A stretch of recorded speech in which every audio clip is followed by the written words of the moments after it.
بھئی قیامت کا دن اتنا حدت والا اور اتنی شدت والا دن ہوگا کہ بندے اپنے ہی پسینے میں ڈوب کے غرق ہو رہے ہوں گے، اور امتیں گناہگار لوگ اپنی حجتوں کے آگے التماس کریں گے کہ حساب شروع کروائیں، ہمیں اس میدان سے نکلوائیں، بے شک ہمیں جہنم ہی کیوں نہ بھیجوائیں۔ ہو نہیں سکتا کہ بندہ کہلواتا ہو کہ میں زمانے کے امام کی رعایا ہوں، اپنے آپ کو میرے مولا کا نوکر ماتمی سمجھتا، اور وہ کیسے مسکرائے گا بھی نہیں۔ مصرع جو اب پڑھوں گا میں اپنے کلام کا، مصرع یہ پہلے مصرع میں سوال ہے، ایک سسپینس ہے بھائی جان، دوسرے مصرع میں پتہ چل جائے گا کہ میں بات کیا کہنا چاہ رہا ہوں، پھر آپ کے چہروں میں مسکراہٹ چاہیے اور میرے بعد والوں کو اچھا ماحول ایک مل جائے۔ مصرع جو اب پڑھوں گا میں اپنے کلام کا، عنوان ہے وہ آج کی پاکیزہ شام کا۔ تھوڑی میرے ساتھ کوشش کرنی ہے۔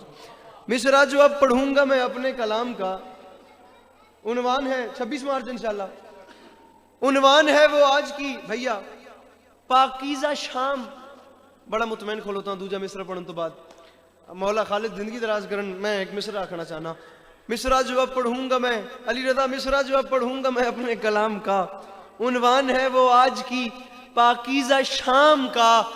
ہو نہیں سکتا کہ بندہ کہلواتا ہو کہ میں زمانے کے امام کی رعایا ہوں، اپنے آپ کو میرے مولا کا نوکر ماتمی سمجھتا، اور وہ کیسے مسکرائے گا بھی نہیں۔ چوتھا مصرع ہی بھائی جان اتنا قیمتی ہے، مصرع جو اب پڑھوں گا میں اپنے کلام کا، بابا جی عنوان ہے وہ آج کی پاکیزہ شام کا، اور اعلان ہے دنیا کو انتظار ہے محشر کا دوستو، محشر کو انتظار ہے میرے امام کا۔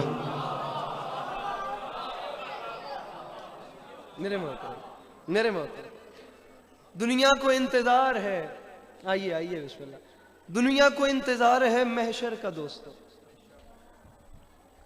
محشر کو انتظار ہے میرے امام۔ یقیناً میرے امام آئیں گے تو قیامت آئے گی۔ اللہ اکبر، کیا ہوگی وہ ہستی جس کی ایک جھلک نے قیامت روک رکھی ہے۔ دنیا کو انتظار ہے محشر کا دوستو، 4 مصرے اور پڑھوں گا۔ دنیا کو انتظار ہے محشر کا دوستو، محشر کو انتظار ہے میرے امام۔ بتایا جاتا ہے ہر ممبر سے، 73 فرقوں میں، ہر پلیٹ فارم سے یہ بات بتائی جاتی ہے جی قیامت کا دن بڑا غضبناک دن ہوگا، بڑا قہر والا۔ پریشان نہیں ہونا، یہ سلسلہ چلتا رہا سی، بس مکن والیاں تقریباً ساریاں ڈٹیاں کھڑیاں، تسی پریشان نہیں ہونا۔ قیامت کا دن بڑا غضب، ایک بڑا قہر والا دن ہوگا، بڑی دہشت والا، بڑی وحشت والا۔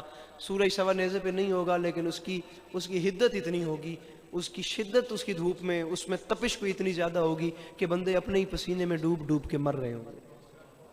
قیامت کے دن کے بارے میں یہاں تک ملتا ہے کہ امتیں جو ہوں گی وہ نبیوں سے کہہ رہی ہوں گی کہ بے شک ہمیں جہنم میں بھجوایا جائے، لیکن اللہ سے کہیں کہ اب ہمارا حساب شروع کروائے۔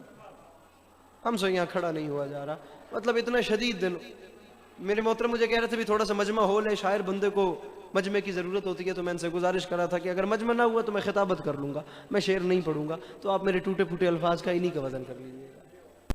بھئی قیامت کا دن اتنا حدت والا اور اتنی شدت والا دن ہوگا کہ بندے اپنے ہی پسینے میں ڈوب کے غرق ہو رہے ہوں گے، اور امتیں گناہگار لوگ اپنی حجتوں کے آگے التماس کریں گے کہ حساب شروع کروائیں، ہمیں اس میدان سے نکلوائیں، بے شک ہمیں جہنم ہی کیوں نہ بھیجوائیں۔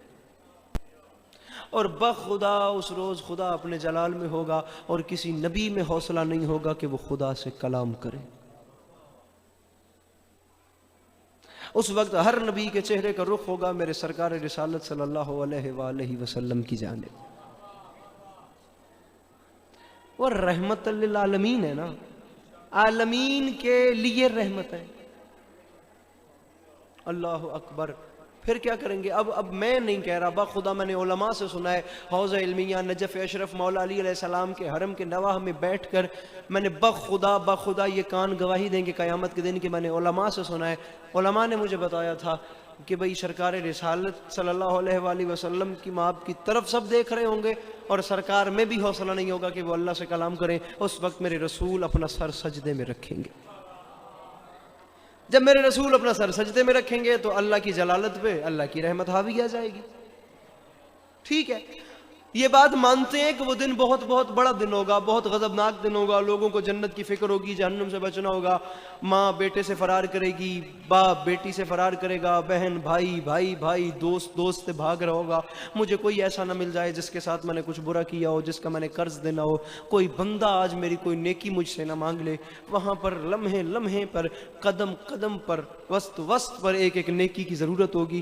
وہ دن ایک ایسا دن ہوگا کہ جب ہر کوئی ایک دوسرے سے فرار کر رہا ہوگا, ہر بندے کو یہ لگ رہا ہوگا کہ میرے اندر کوئی نہ کوئی چور بیٹھا ہوا ہے, میں نے زندگی میں کوئی نہ کوئی چوری ضرور کی ہے. میری گزارش سمجھ آ رہی ہے نا آپ کو؟ اب ایسا عالم ہوگا, اس چیز سے نفی نہیں ہے, اس چیز کو مد نظر رکھتے ہوئے بیک گراؤنڈ میں یہ چیز رکھنی ہے, لیکن ہم بے وارث نہیں ہیں. میں بتانا چاہ رہا ہوں کہ ہم کون ہیں, ٹھیک ہے؟ اور ہو سکتا ہے میں آپ کو بڑی جلدی سلام کروں, بس اگلے ذاکر آئے میں آپ کو سلام کروں. حاضری میرا مقصد تھا, گھر والی بات ہے وہ ہو گئی, مالک آپ کو سلام رکھیں. بابا جی مصرے کا وزن کیجیے گا, یہ سارا بیک گراؤنڈ, یہ سارا خیال ذہن میں رکھنا ہے. اب بیٹا بھائی جان ایک بھائی شعر کہنا چاہ رہے ہیں, وہ مصرا کیا ہے؟ زمانے والوں ساری باتیں اپنی جگہ ٹھیک ہے, لیکن یہ بات اپنے ذہن میں ذہن نشین کر لینا, یہ بات یاد رکھنا. ہم بھی علی والے اعلان کر رہے ہیں, شعور صبح ازل کی یہ شام ضامن ہے, ملے گی خلد یقیناً کلام ضامن ہے.